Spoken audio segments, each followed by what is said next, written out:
뉴스큐레이션 시간입니다. 맹영균 기자 나왔습니다. 안녕하세요. 네, 안녕하세요. 예, 오늘은 대통령실과 국회의 상황 살피면서 주목할 포인트를 좀 짚어보겠습니다.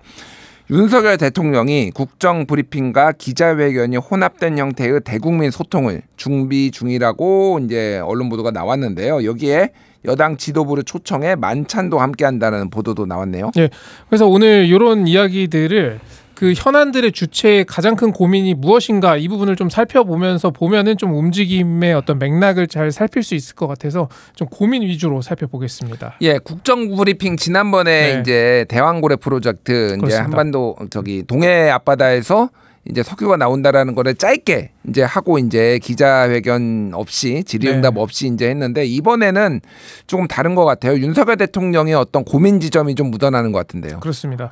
그러니까 지난 총선 패배가 어떻게 보면 정부 여당에는 가장 큰 좀 충격으로 다가왔던 거죠. 그런데 뭐 이종섭 대사 논란, 뭐 황상무 수석의 논란 여러 논란들이 있었지만 민생이 어렵다는 점이 가장 극복하기 어려운 일이었다라는 평가를 대통령실도 그렇고 여당 내에서 좀 하고 있는 것 같아요. 심지어 그 민주당이 25만 원 지원금을 처음 꺼냈을 때 그러니까 재정 건전성만 외친 게 패착이다. 이런 얘기까지 제가 들을 수가 있었거든요. 그러니까 우리는 뭐 보편적인 복지를 하지 않더라도 선별적으로 더 두텁게 지원한다 이런 대안들이 나왔어야 됐는데 당시에 뭐 재정이 파탄난다 뭐 미래 세대에게 빚을 뭐 물려주려는 거냐 이런 식으로 대응했던 게 좀 아쉬운 부분이었다는 거죠. 제가 들은 얘기 중에 선거 앞두고 그 13조 14조 원 아끼려다가 정권 넘어가면은 뭐 민주당에서 뭐 기본소득이며 이런 거 다 한다고 뭐 수백조 원 풀어버리면 어떡할 거냐. 일단 당장 선거가 진짜 중요한 거 아니냐. 그렇게 따지면 국가적으로 더 손해 아니냐. 이런 얘기도 들었거든요. 그래서 그런 면에서 지금 현재 이 민생이 어려운 국면을 좀 타개해야 되는 게 윤석열 대통령의 가장 큰 고민이라고 할 수 있고요. 그래서 뭐 총선 이후에 제가 또 대통령실 관계자에게 이거 주도권을 야당에게 좀 빼앗기는 게 아닙니까? 이런 질문도 한 적이 있어요. 근데 그때 돌아온 답변이 정권을 잡고 있다라는 프리미엄은 매우 크다. 그 중에 하나가 언론의 주목도다. 왜냐하면 우리 언론들도 대통령실에서 나오는 얘기는 굉장히 많이 기사화를 하잖아요.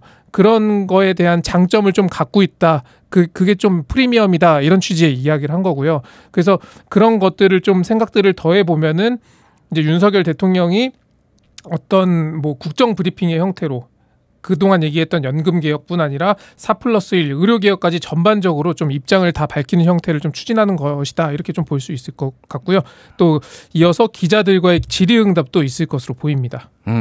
어쨌든 국정 브리핑을 통해서 좀 더 민생을 더 챙기고 어떤 전국 주도권 뭐 지금도 당연히 대통령이 가지고 있지만 그거를 좀 더 확고히 하겠다 이런 것 같은데 자, 대통령실 관련 또 하나 살펴보겠습니다. 조국 혁신당 차규근 의원이 제기한 건데 대통령실과 대통령 경호처에서 집행한 인건비가 1천억 원이 넘는다. 이는 10년 사이 최대치를 기록한 것이다. 이런 내용이 있습니다. 일단 슬림한 대통령실 표방을 했죠. 그런데 돈을 많이 썼다. 이건 좀 어떻게 봐야 될까요? 용산의 반응이 좀 궁금한데요. 일단 대통령실 관계자에 따르면 2014년 대비 51%가 증가했다라는 건데 그러니까 대통령 비서실만 경호처를 따로 떼어놓고 보면은 2021년 문재인 정부 때와 비교했을 때 오히려 2023년에 8% 정도 감소했다. 이런 얘기를 합니다. 그러니까 용산은 2023년에 390억 정도를 인건비로 썼는데 문재인 정부 때인 2021년은 430억을 썼다라는 거예요. 다만 이 경호처 인건비가 증가한 부분은 그 의무경찰 제도가 폐지가 되면서 경호 인력을 좀 단계적으로 충원한 것에 대한 그것에 따른 것이다 이런 설명을 했습니다. 그렇군요. 근데 이 슬림한 대통령실 이것도 대통령실에 좀 고민이 있는 게 임기 초반에는 확실히 좀 인력을 감축한 상태로 출범을 했어요. 그러니까 문재인 정부 때 3실장 8수석 체제가 2실장 5수석 체제로 시작이 됐으니까요. 그리고 뭐 직원 수 자체가 적어가지고 대통령실 관계자랑 얘기해 보면 진짜 일할 사람이 없다 이런 얘기를 제가 진짜 많이 들었었거든요. 그러니까 뭐 대통령실 그 구조를 보면은 행정요원이 있고 행정관이 있고 또 선임 행정관이 있고 비서관, 수석 비서관 이렇게 좀 올라가는데 우스갯소리로 지금 회의를 준비해야 되는데 프린트할 사람이 없어서 비서관이 프린트를 한다 뭐 이런 얘기까지 할 정도였어야 근데 지금은 이 민정수석실이 생기면서 또 구성원이 늘어난 건 사실이니까. 근데 다만 이 논란을 지켜보면서 대통령실이 꼭 슬림해야 돼야 하나? 이 부분은 좀 생각해 볼 필요가 있는데 그러니까 규모가 커도 일을 잘하면 이런 논란은 생기지 않았을 것 같아요. 그래서 그런 면에서 대통령의 공약과는 지금 분명히 차이가 있지만 그 부분을 이제 현실과 좀 동떨어졌다라는 부분을 인정하고 지금 이거는 정면 돌파할 문제가 아닌가 싶습니다. 그렇군요. 그러니까 2실장 5수석 체제로 시작을 했지만은 현재는 3실장 7수석이니까 네, 문재인 맞습니다. 정부 때 3실장 8수석하고 사실상 이제 큰 차이가 없고 뭐 민정수석실도 부활되고 저출생 수석실도 생겼죠. 그렇죠. 이제 제2부속실도 뭐 만든다 이런 얘기들이 있으니 일을 잘하는 게 최우선이다. 뭐 그런 지적이 맞을 것 같아요. 자, 이번에 여당으로 가보겠습니다. 한동훈 국민의힘 대표가 민주당에서 제3자 추천 최상병 특검법 발의를 압박을 했죠. 오늘까지 발의를 하라 이렇게 얘기가 나오니까 급하면 직접 하라, 직접 발의하라 이런 얘기를 했습니다. 다만 특검 자체가 필요하다라는 의견은 유지를 했고요. 예, 그렇습니다. 이에 대해서 이제 경향신문은 말바꾼 한동훈이란 표현을 썼고요. 제목에 데일리하는 기사 이제 내부에 안에 그 한 대표가 야당이 여당을 분열시키려고 하는 의도를 간파했다 이렇게 표현을 했습니다. 그러니까 한 대표의 고민은 그 자신의 존재감을 좀 어떻게 보일 것인가 이 부분을 좀 볼 수 있을 것 같은데요. 최상병 특검이나 김건희 여사 특검, 야당에서 어떤 공세를 펴는 그 주제들은 여당이 매우 좀 불리한 이슈입니다. 그런 면에서 한동훈 대표는 계속 민생으로 좀 이렇게 시선을 돌리려고 시도를 한다라고 볼 수가 있고요. 그런 면에서 오늘은 뭐 민생 패스트 트랙을 제안하기도 했습니다. 또 하나의 한동훈 대표의 고민은 그 대통령실과의 관계일 수가 있어요. 그러니까 정부 여당이 함께 민생 관련 정책을 추진할 때는 이견이 별로 없는데 하지만 최상병 특검이라든지 김건희 여사 특검은 굉장히 좀 예민한 이슈죠. 그런 면에서 2년 반 이상 임기가 남은 정권이기 때문에 벌써부터 각세울 필요가 있느냐 뭐 이런 판단을 했다 이렇게 해석을 할 수 있을 것 같고요. 그런 면에서 또 오는 30일로 예정된 윤 대통령과 국민의힘 지도부와의 만찬 회동도 비슷한 맥락에서 좀 해석할 수 있을 것 같습니다.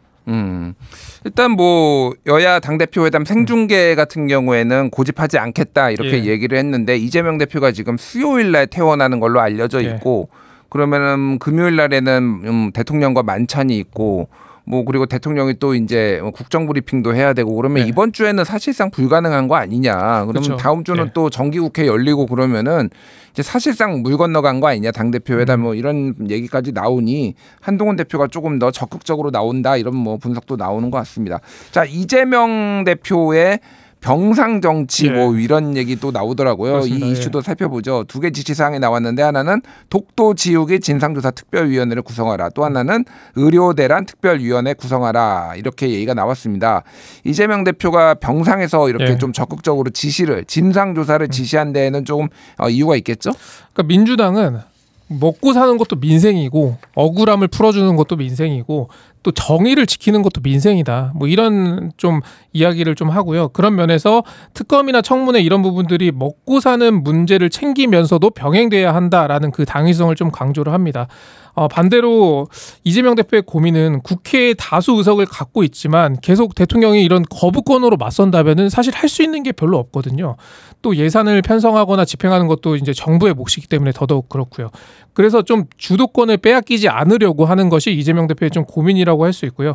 그런 면에서 이 독도 조형문을 철거하고 또 군 교재에 독도가 분쟁 지역으로 나온다든지 아니면 훈련을 축소해서 좀 진행한다든지 이런 것들을 좀 더욱 강조해서 지적하고자 하는 그런 마음이 좀 읽히는 대목입니다. 예, 뭐 기시다 후미오 총리가 이제 9월 초에 또 한국을 방문해서 윤석열 대통령과 정상회담을 한다 이런 소식도 있어서 이 독도 지우기가 그런 차원 아니냐 야권에서는 이렇게 보는 시각도 있는데 대통령실에서는 이 독도 관련 야당의 문제 제기를 괴담이라고 규정하고 강도 높게 민주당을 비판했습니다. 그렇습니다. 그 독도 조형물 같은 경우에는 낡았다.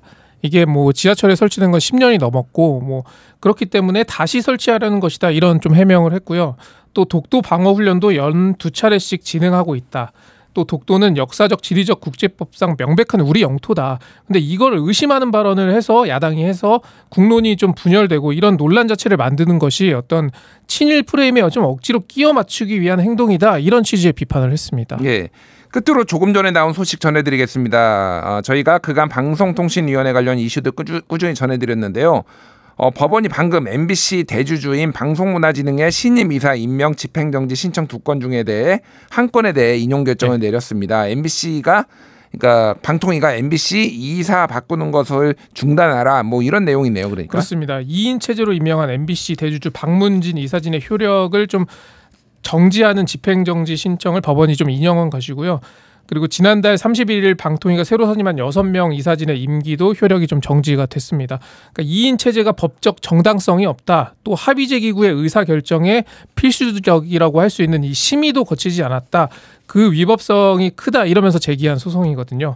더불어민주당은 이에 대해서 그 법원이 윤석열 정권의 MBC 장악 시도에 제동을 걸었다 이렇게 밝혔고요. 대통령실은 사법부 판단은 늘 존중한다라면서도 항고심에서 다시 판단을 받게 될 것이다 지켜보겠다 이런 짧은 입장을 냈습니다. 이게 이제 가처분 소송이기 때문에 본안 소송은 따로 있고 가처분에 대해서 이제 방통위가 항고를 할 생각이지만은 일반적으로 가처분이 뒤집히는 경우는 많지 않으니 결국은 본안 소송까지 짧으면 한 6개월 정도가 이제 시간이 좀 더 지연될 것 같고 결국은 이진숙 방통위원장 탄핵 사유에도 2인 체제가 있으니까 거기에도 영향을 미칠 만한 판결이다 이런 분석들이 나오고 있습니다.